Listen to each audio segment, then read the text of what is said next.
All right, so introduction to sport mechanics. Oh boy, I hope that doesn't cause problems. Probably will. Oh well. This one's pretty much just an intro thing, and so there's not a ton of terms and stuff that you got to know. This kind of just is the showing you kind of what it is. That's why we may actually get out early, which is rare. So when we're done, so this whole chapter is kind of like, we're going to be able to explain how the body moves, how and why understanding mechanical principles will help improve performance. That's very broad there. And then how mechanical principles apply to sports and how to use sport mechanics to assess different sport techniques, which you attempted to do yesterday. And here's how it's all organized. Yay. I'm sure you're super interested in that. So the big key is, what is sport mechanics, otherwise known as biomechanics as well. They can be somewhat interchangeable at times depending on the research paper you read. So mechanical principles are basically rules of mechanics and physics that govern an athlete's actions. How many of you have taken physics or in physics? Okay, so physics actually helps with this class a little bit. It's not a requirement, but you're going to take those principles that you are learning in physics class, as well as some of it would be really good to probably have more math in this class. I looked at two different books when I was doing this, and one of them was a very math-rich book, which I would have loved, but I was a math person. And I'm assuming that most people are in this room are probably not gung-ho math people like I am. So like figuring out how many pounds of force you hit a baseball with is probably not the math you want to be going through. Figuring out how fast the bat swings, how hard the ball is. Yeah, I mean, that's fascinating to me, but I'd be more interested in how to make the body hit the ball correctly than how much force is applied to it. So those mechanics in physics would be like gravity. When you throw a ball, that's always a fun one to tell when I teach younger kids. I was like, all right, first, make a tee, pick the apple out of the tree, and throw it as hard as you can straight at that thing there. Almost all of them the first time will hit the ground first. Because they don't know that they don't think when I'm trying to throw a ball, I need to throw it up because gravity's going to pull it down. So, I mean, that's a very simplified thing, but it's all very similar when it comes to sport mechanics when you're trying to swing a club. I tend to keep a club out and a basketball nearby for this class because I like to use them for pretty much everything. I don't know if I had a ball here or not. I need to have a standing break at some point here, and I will get that. So, conversely, what actions must be performed to make use of it? So, an example of that would be like a ski jumper. Ski jumpers have a very aerodynamic position to try to go as far as possible.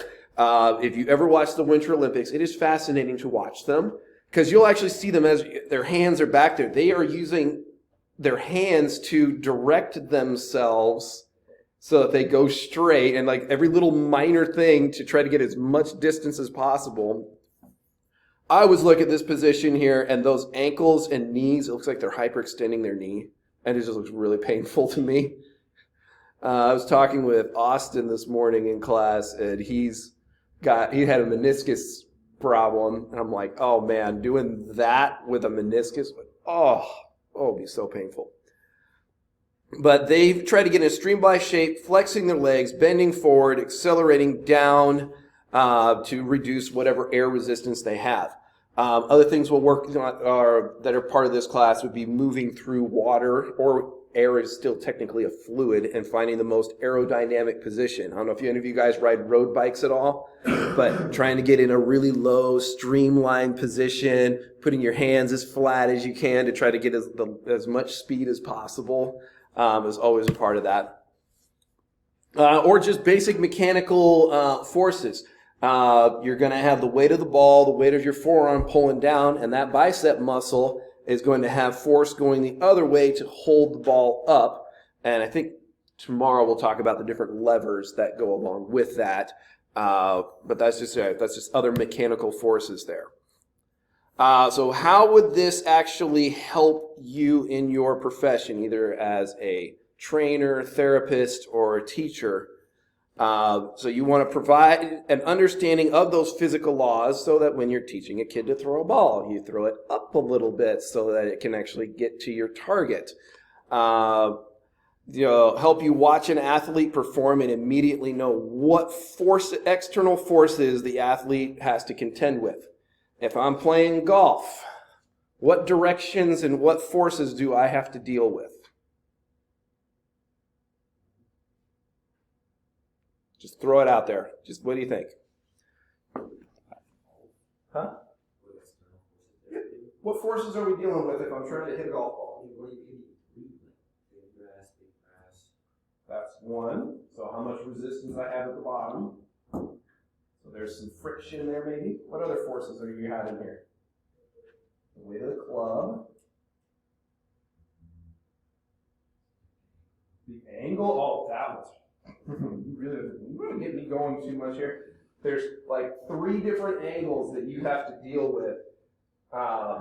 Your hands are on one path, the club head is on another, and trying to get all those and then your body's on a third one. So you got like 3 planes of movement to try to get that club back to that little friction spot there at the bottom. So there's this. What kind of gravities do you have to deal with when you're swinging a golf club? Yeah, after you hit the ball, most people try to swing it like a softball bat, so they hold that angle as long as possible and then flip it over at the end. Well, if you do that with a golf club, you're going to hit the ball and it's going to go flying to the right, or at least in my case, I'm right-handed. I call it a slice. So that's where this is going to come in to help you, is that you can take those you can understand all the different directions and forces that you're going to need. They call it kinematics and kinetics in biomechanics here, that you're going to have to contend with. So helping you analyze an athlete's movements and immediately recognize how to improve it. That's my favorite part of this class. I used to watch golf on TV, and at a glance, because they'll always like put the person's name up and then it'll go away, or at least it used to. And so I would watch somebody swing, and I got to the point where I could recognize the pro golfers by their swing mechanics and not by their names. And you can eventually get to that point too. I was watching Union College's basketball tournament, and I was watching the championship game, which was Sunnydale and Andrews. I used to coach at Sunnydale for 3 years when I worked there. And I watched this kid shoot, and he missed. I'm like, that looks really familiar. And a few plays later, the guy shot another 3, and he made it. And they went, so-and-so Lester. I'm like, wait. I had a Lester that played for me like 8 years ago. And I texted him, I'm like, is your little brother playing for Sunnydale right now? Because like, I remember him making a game-winning shot and picking up his like 5-year-old brother and cheering with him. I'm like, wait, you mean that little... He's now a senior in high school. I'm like, wow, I feel old now. But being able to immediately recognize, I could recognize this kid by his jump shot. Because I was like, you shoot like your brother, but I couldn't place it like on TV as quick as I could have. I put a note in here, being really learning how to have good advice by using good terms. So rather than giving like really vague things like throw the ball harder, you can have more specific things. I want you to point that elbow first and then follow through in this position rather than just throw hard. So you can actually use those points to improve. Also, in a therapy setting, if you have somebody walking in there with tennis elbow, trying to figure out how to get them to use less of the rotation of the elbow and more of the shoulder rotation so that they don't have as much strain on the elbow. Those are just some examples that I can think of there. So here's kind of a little analysis. I also love the tech that they're using here, by the way. That's my other random side of this thing. I love all the tech, but we'll get to that in a little bit. Hi, my name is Kim Carpenter, and I'm the National All-Around Program Speed Skating Coach. And I'm Joey Mantilla, beginner ice speed skater. And we are here to demonstrate some very basic speed skating technique and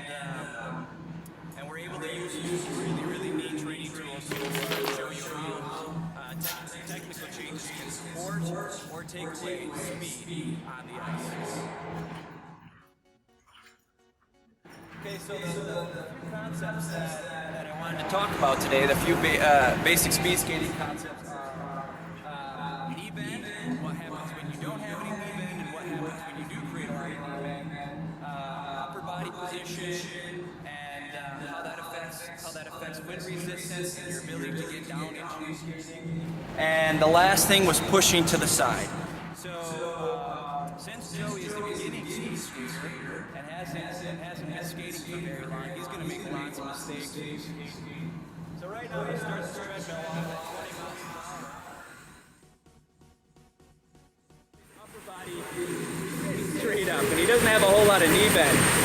And he's struggling to stay at the front of the treadmill.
So, my bad. So there's some you saw all the different changes there. And that's what you're working towards, is to be able to watch somebody skate for a little bit and be able to I need you to change this. To try to get a different change or to improve whatever they're doing. So when we're applying sport mechanics, so that's taking the basic understanding of different mechanical principles that you can apply to sports here, and then applying that knowledge to improve technique, like that guy did there. Bend your knees a little bit more, to get your head down. I don't know if you noticed when he said bend your knees, the first thing the guy actually did was bend it down a little more, and then he bent his knees. So being able to have, so sometimes you might tell them to bring your shoulders down, and then they'll naturally bring the legs down a little more. So knowing things like that, or how you're going to apply that together. So the field of biomechanics is a discipline that assesses the effects of different forces on humans and the effects of forces that they can create. So here's kind of the basic laws of force and motion, and those are pretty much a chapter, each one of those. So you'll have linear and angular kinematics. Linear would be in a straight line. Anybody know what angular might be?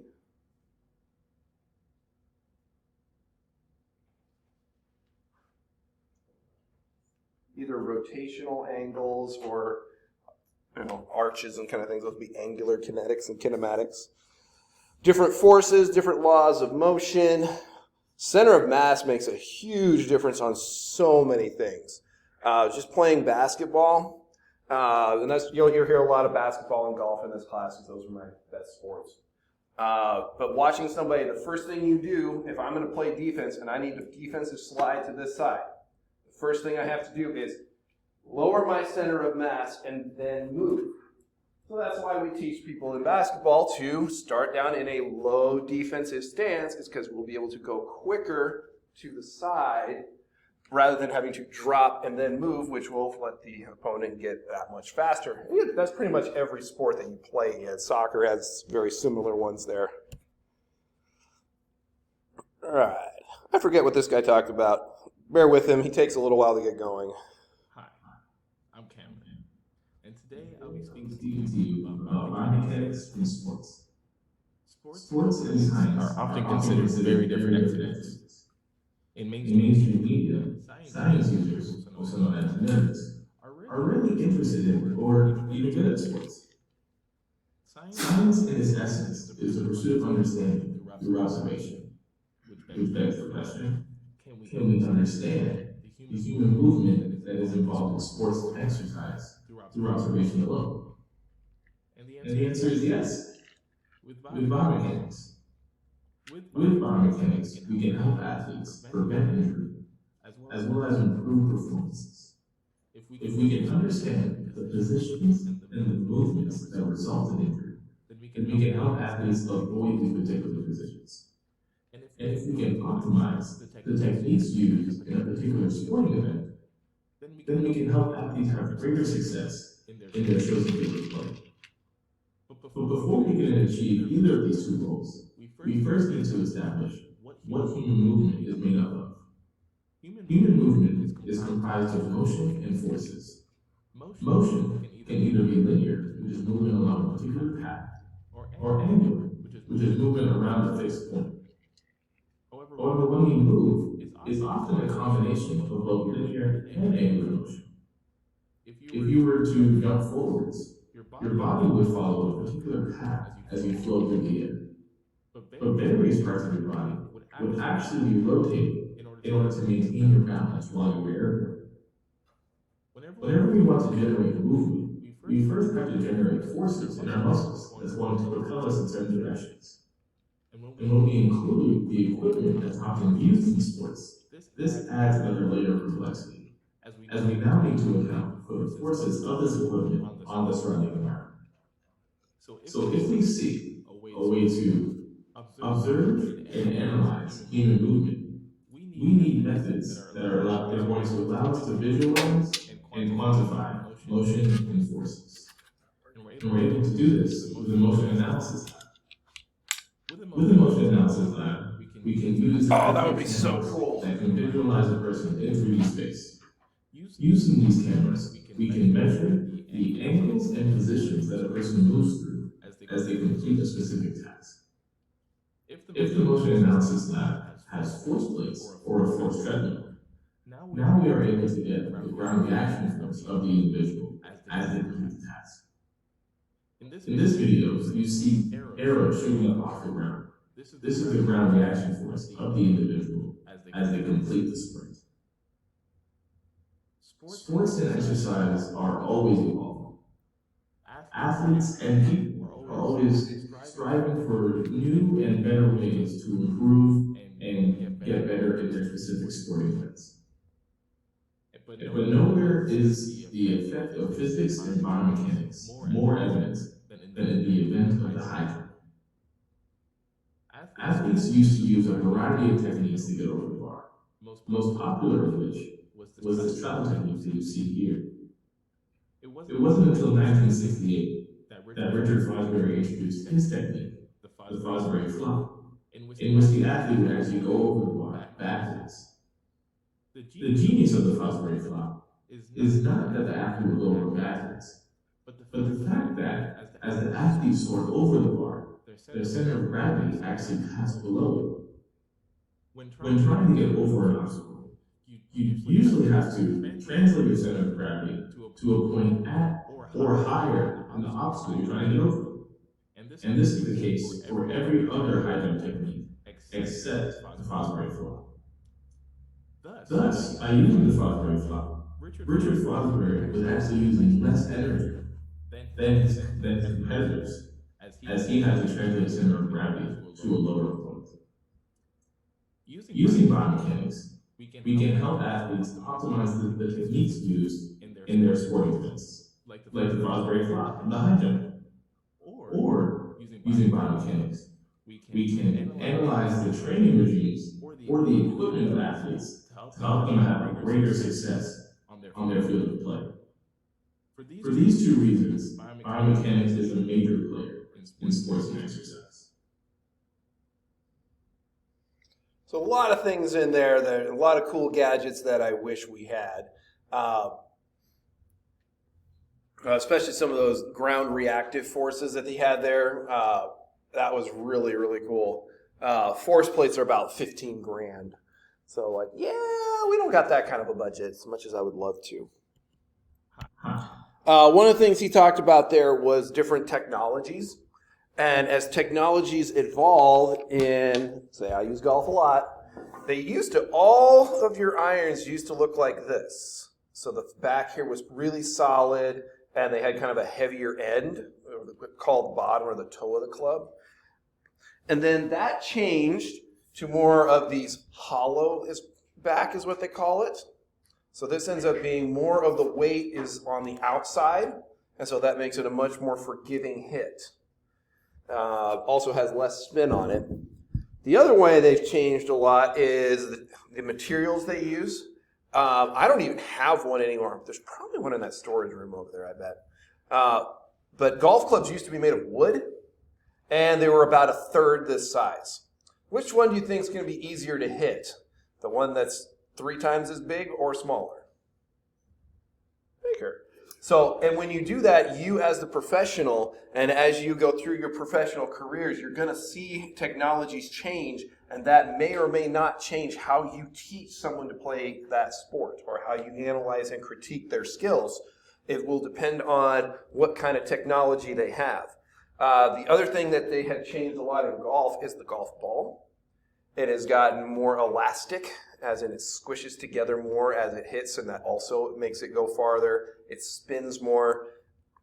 And I've heard that they're going to, at some point, they're probably going to have to put some limits on the golf ball because the technology has gotten so good with the clubs that they're going to have to like redesign all the major professional courses because they're hitting the ball too far.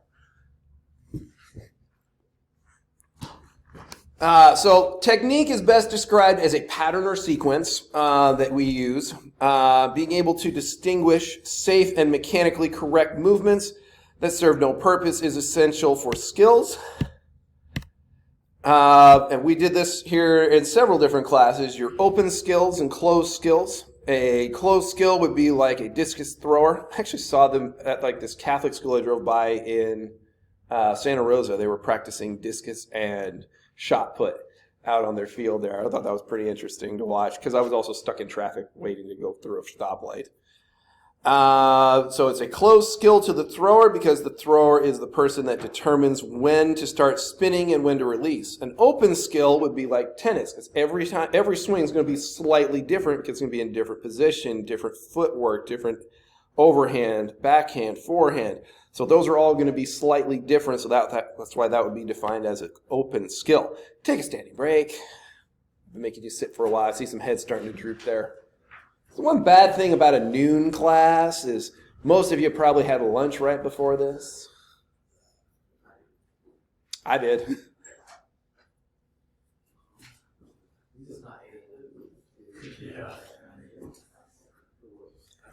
Preach it. Fitness assessment at 8 a.m. is probably my most difficult class just because I'm not a morning person.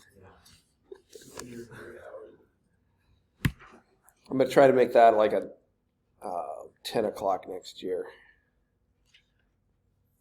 All right, so understanding and quantifying technique. So figuring out how to, each skill has a specific objective, whether that's to throw it farther, hit, control it, this here. Tennis players want to hit the ball over the net and into the inbounds area. A discus thrower wants to go as far as possible. So knowing the rules of each sport are going to determine how you quantify the movement that a person is doing. This is one reason we make you take, as an exercise science major, we make you take some of the theory and technique classes. And that's why I always try to encourage exercise science ones to take things outside of their comfort zone. So like I know that there's going to be a basketball, volleyball class next year and a softball and track one next year. If you are a current volleyball player, Ethan, I'm going to tell you you need to take track and softball and not take volleyball, basketball. I know you want to take the volleyball one. I can't make that decision for him, but that's just that's the reason why we had you take those other classes and theory and technique of racket sports is we want you to be familiar with the rules and how that is taught so that you can then take that to your, most of your are going towards a physical therapy or a physical education setting there. So there's different ways to measure things. They have quantitative measures, so those would be things that you can actually put a number to, how far it was thrown, the knee angle or the knee bend, the arm bend, all those things are part of that quantitative measure. And then you'll have quality measures where it's going to be like that's good, better, worse, whether it's smooth motion or clunky motion. You have other descriptive words there, but those are ones that are harder to put a number and a measurement on. So when teaching good technique, you want to introduce the skill. I'm a big fan of showing the whole skill and then break it down into smaller pieces. That works in a lot of settings, not all, but I mean the things I teach most often are golf and basketball. So it's more important that you are able to analyze and correct someone's faults, especially in a novice performance, that you use good teaching progressions to lead that novice to a more refined performance. I love teaching shooting. I stand under the basket and I say, I want you to shoot about just inside the free throw line because I want them to do an actual jump shot that they're not comfortable with. And just watching them shoot that one over and over and over again. But I've discovered that when I want to analyze, let's say, Shamar, who plays, varsity here, most of them are probably going to be shooting, you would evaluate their technique on a three-pointer. So I would probably be analyzing from a different distance depending on the athlete. Let's just give you an example there of how you would analyze that. All right, this is going to be your labs. Is this four-step process. So a biomechanical analysis that I want you to use in this class. So the first thing you'll do, so I know we're going to do either, I think squats next week. So you're going to first describe and use pictures and videos or whatever you need to develop a theoretical framework for the most effective technique. So what squat technique is the most ideal? Finding things like what is the ideal knee angle, hip angle, where do you position it on your back? What's the most ideal place? Because there's multiple places you could put it on your shoulders and that will change the hip angle and knee angle of your client. So developing that theoretical model, so that will take a little bit of research. You actually have to look up different research articles and figure out what that would look like. And then you use that to determine what you see in your client's videos or that kind of thing. Then you're going to observe the performance of your client and yourself is what you'll do in most of ours to determine what that person's technique actually looks like. After you know what you're doing and you watch the person, then you're going to compare that individual to the ideal technique. How far off are they compared to what you want them to do? And lastly, you then need to give them instructions, teaching points of how you would correct their current form to get them closer to that ideal model that you have got there. The thing that can make this interesting, and we'll do a basketball shooting one later on, is there are different ways to do different motions.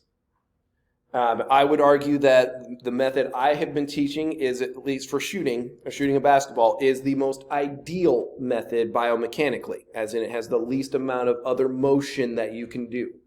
Are there other ways to shoot a basketball? Of course. All people are built a little bit differently. And other coaches let people get away with different things. Yeah, I see that was about to fall down. It's going to make a big old crash. So those are all just parts of, and this will all be in your lab as well. So you don't need to I saw some people taking a picture of it. So unless you're just trying to get ahead of the game here, this will all be, and there'll be even more details in the assignments themselves. All right, technology. This is my other side of this class that I really enjoy. Is there are a lot of different ways to measure with technology. It would be awesome if we had all the bells and whistles, if we had 3D tracking and modeling and force plates. So if you get to a point like in grad school or going for your doctorate, that would be a fun way. I would love to do some sort of technology measuring of something. Would be really fun. So there's different things. You have sensors, motion captors, force plates. 3D printing is really interesting because you can print something quickly and try it. And then VR is another one that's coming up here. I'm really curious to see how that Apple headset thing that they have now is going to affect sports. One that I've seen is people wear it playing golf. And as you're walking around the course, it will tell you how far exactly you are. And as you look at the green, it'll then give you a above thing of all the different directions that it goes. I'm like, wow, the tech that could go into that. And it can measure, like, is your club sitting perfectly flat on the ground, or is it like the toe up, like all the things. And it could tell you this from your visor. Would be just crazy. So these tools can provide very precise measurements and data that can analyze the human movement. And here's a couple of them we're going to try, and it seems like they've actually improved them. Some of these videos are less than a year old. Because last year we had to like set the time that they jumped, set the time that they landed using like slow motion. It looks like they might be able to do it quicker here. So this will be what we'll do for our jumping lab. And there's no talking in this one, so it just looks fancy here.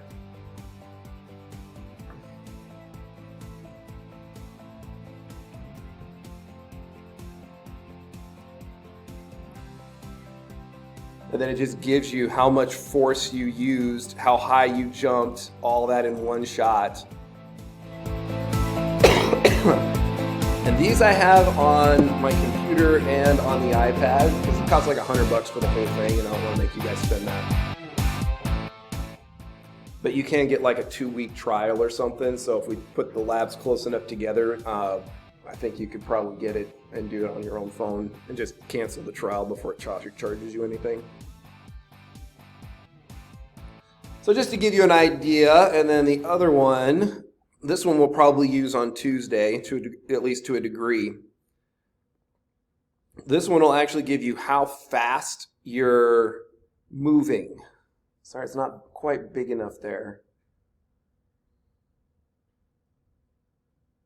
But it'll tell you how fast you're moving the weight, like how many meters per second it's going up and down.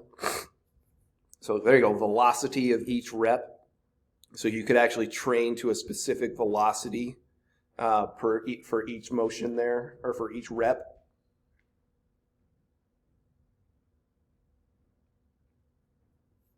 Well, then we'll play around with that one a little more on Tuesday. And make sure I have nothing else here. Why is front squatting more difficult than back squatting when using the same weight? Is the low bar back squat better for your knees than the high bar variation? These are all common questions some of us have. My name is Dr. Aaron Horschig, and I'm going to help answer some of these questions today. Today, we're going to talk about the real science of the squat. In order to answer some of these questions, we have to look behind the curtain movement and understand the real science of the squat. Let's begin. If you're a car person, you probably want to know exactly how your engine works. You want to understand how horsepower and torque production is different between a turbocharged V6 engine versus standard V8. Think of this as an introduction class to the mechanics of the body. Welcome to Biomechanics 101. When sports scientists analyze accidents, they often investigate the different forces that are produced during movement. Torque is one of the different parameters that are often studied. Torque is the force that causes rotation around a joint. Torque is often explained as an illustration of a wrench turning a bolt. The length of the wrench is a lever arm. When it's pulled down, it creates rotational force, torque, that turns the bolt. To understand how torque affects the body, try holding a dumbbell out in front of yourself at shoulder height. The weight of the dumbbell is being pulled down by gravity.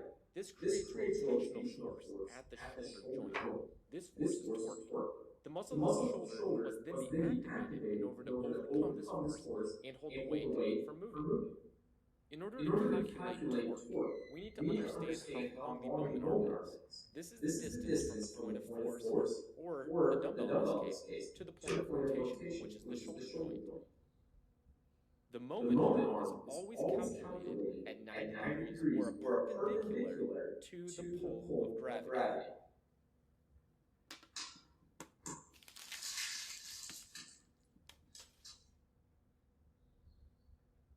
The position of your body will affect how much torque is sustained at the different joints during movement. For example, if you now hold that dumbbell above your head, let's say at a degree of 120, you're going to have different forces sustained at the shoulder joint. You'll have actually less torque.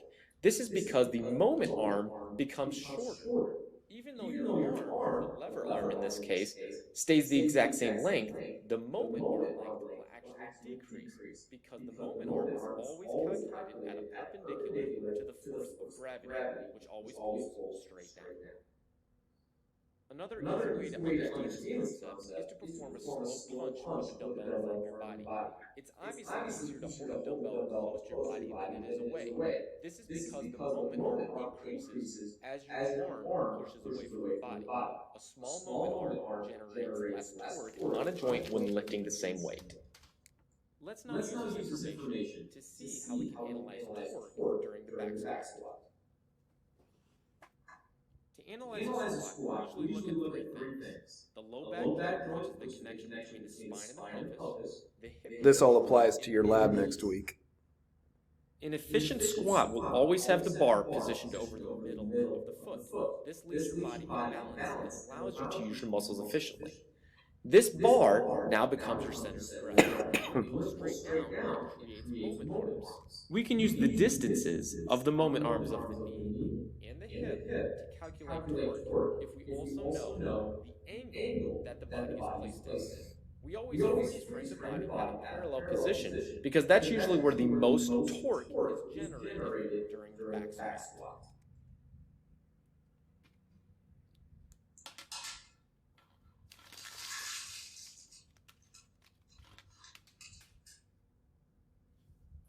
What if the same athlete has squatted the same weight with a different technique?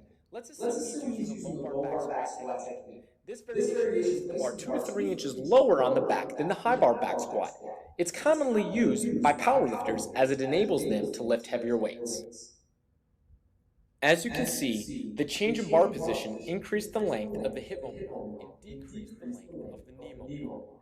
This is going to change the angles of the body during the squat. As you can see, the knee angle is now at 120 degrees, which is more open than the high bar squat, and the hip and back angle are now at 40 degrees, a smaller, more closed angle.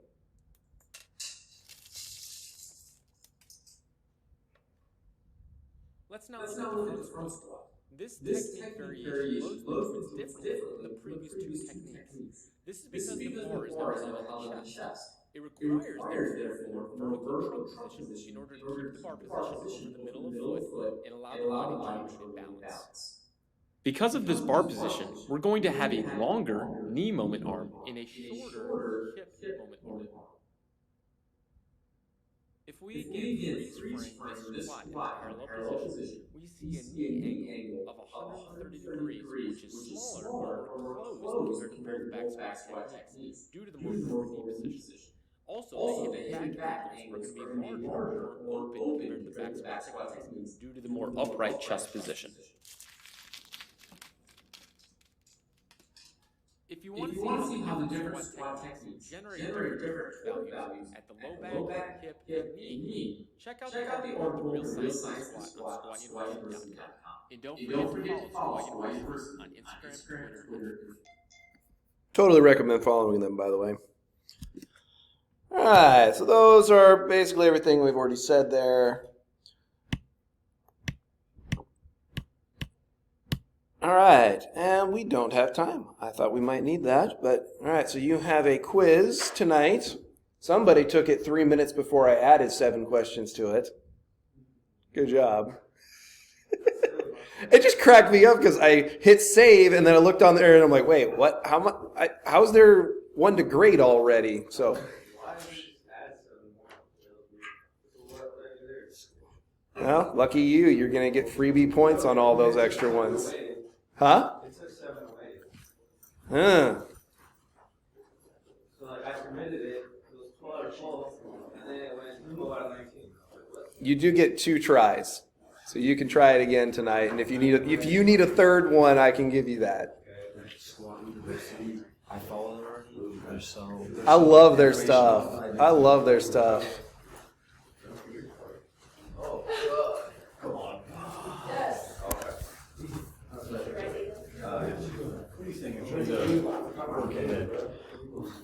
Have a good day.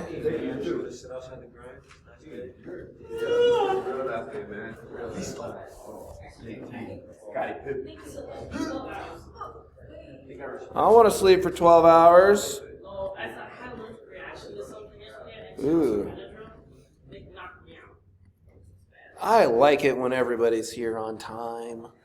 That's beautiful. Did you get everything you need? So the one question I had was because we had AT&T individual sports and AT&T bracket sports all scheduled, but it conflicts with each other. I think that racket sports is. I don't think individual sports is going to happen because at the moment it's you and Franklin are the only ones in it, and there's like 10 people in racket sports, 10, 12 people. There's a lot of people in there, so I think the plan would be because individual sports is happening every year and racket sports is every other year, and it's actually supposed to be taught in like the fall of next year.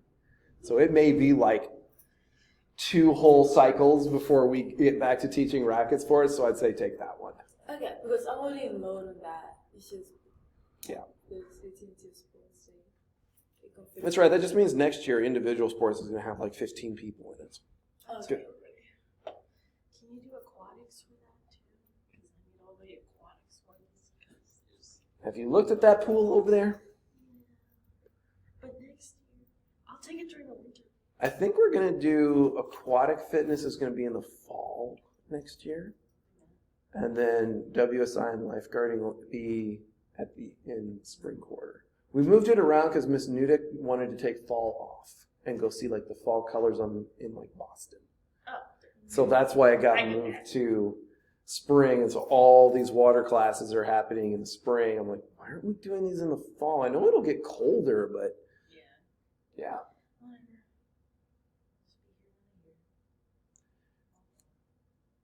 Sorry, I can't fix that one. I mean, if we were having a pool that was here, that would be another thing. I'm just glad they're not closing it.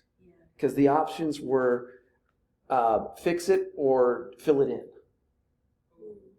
And then we would have had a real pickle on our hands for our majors especially. So, and we do get a little bit of income from the pool in the summers from people using it. But the biggest reason we have to fix it is because the heat is all done by steam on campus. And when they have too much steam, they put it in the pool. So if we don't have that, they have no place to put it. That was a big problem with facilities. Like, we have all the steam. Where do we put it? There's no pool. Yeah, that's why they had to start. That's why the later they did it, the better for them at least. But it was really fun to have a 97-degree pool in December right before break. That was awesome. I wish I could have gotten in. I just showed up and watched it, but it sure looked like fun. All right. Anything else? So, because right now, if I don't take individual sports, I'm at 15 credits. Mm-hmm. And I wanted to take another 2 credit sports class, like softball or track. We don't have any. Softball and track's not happening till next year. I will say, technically, it's happening for Shamar only. But that's because Dr. Paulson gave him some bad advice last year, and he didn't get into it last year, and he's graduating in 10 weeks. So he's having to do that basically one-on-one with Dr. Paulson. And that he's doing that because Dr. Paulson's like, I messed up, so I will teach that to you one-on-one. Okay. But it's not, and even like we are technically doing lifeguarding in WSI, but they're not going to get anything for it. They're just going to get academic credit because they can't get in a pool and actually do all the rescues and stuff. They might get, if they actually finish it by June 1st, but I seriously doubt it. Yeah, me too. If they keep running into stuff, which is probably likely. So, I want to take it for that, like lifeguarding, actually lifeguarding. Yeah, then you can actually like get a summer job lifeguarding. Or in my case, I always go work at summer camp. Can't do that with little kids in my house, but when they're old enough to go run around at camp, I'm going to go be back at camp. Because I love it. Yeah, okay. And what if I missed yesterday? What did you miss yesterday? You need to record somebody doing a sports skill of some sort and analyze them. And there's some instructions of how to do that. It's not supposed to be hard. I'm testing your skills now, and then we'll do it again at the end of the quarter. So when you mean sports, like actual sports, or does it gym, anything? Any sport movement. So swinging a racket, lifting weights in the weight room, shooting a basketball, kicking a soccer ball. Kicking a soccer ball? Oh, you can do it on yourself or someone else? Yeah, I don't remember. What did I have you guys do? Partner up on someone else. I had you record each other. Okay. Okay, thank you. Sayonara.